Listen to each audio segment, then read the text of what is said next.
Hey there, guys. Welcome to a Monday video.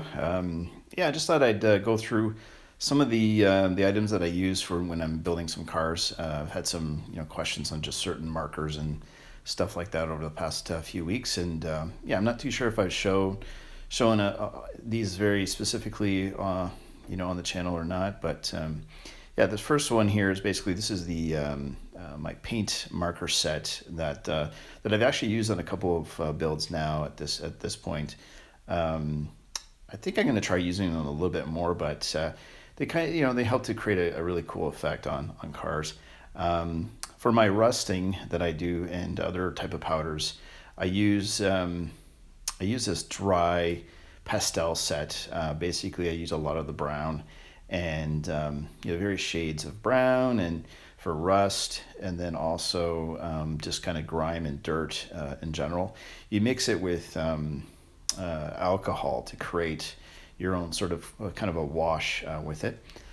Next up is some items from the dollar store. This is a little cheaper than the first two items there, but this is basically furniture touch up. You can use this and instead of powder to create rust effects and dirt. I have used these on some of the cars as well.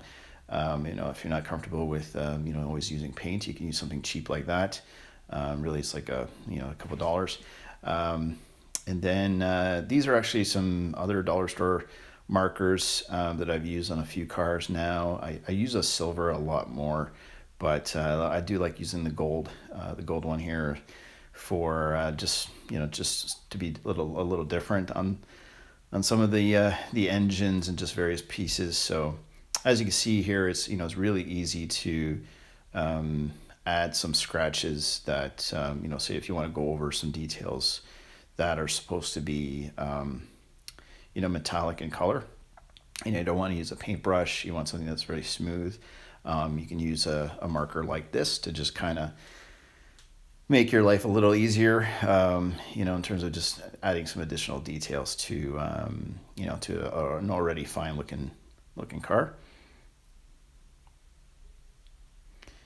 Always remember to keep your area clean. This is another set of markers that I had picked up. I believe I actually got these from the dollar store as well. And most of the time I've been just using them on, just some details in the cars. I've been finding them more useful like on the headlights. So if you paint the headlights, use the silver marker to kind of highlight the headlights. You can actually just kind of go over it with this blue and kind of gives it a little bit of like a transparent look. So I kind of like using it for that. So I use it for like some glass that needs to like glass headlights. It looks pretty good on that. And I actually have two sets of them because I lost them at one point. Here's a white marker that I had picked up as well. I did actually dry it out. I thought I dried it out, but so I'm not even sure this is actually going to work. But you can use this for script writing. Any details that you just want white as well. So I just kind of just splotching on a little bit here. Don't really want to kind of wreck my model, but just to give you guys an idea of what you can do with a separate white marker. I bought this one individually in a package by itself, but it does come in handy. And yeah, I've got some fine tip Sharpies.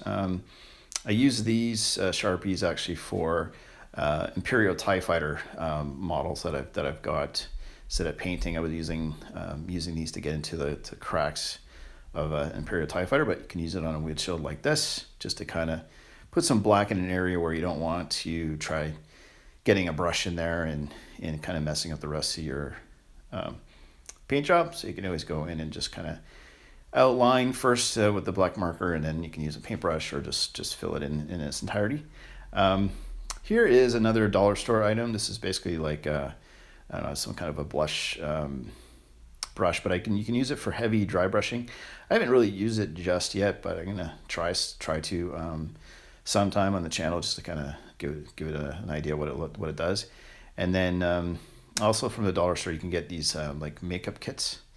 So I've been using these as an alternative to expensive powder and shades. I think like the Tamiya ones are, I don't know, 12 to say, let's say $20.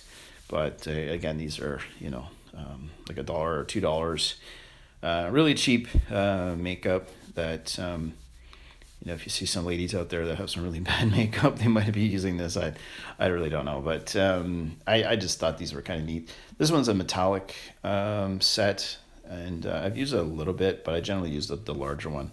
And they do come to different types of packaging.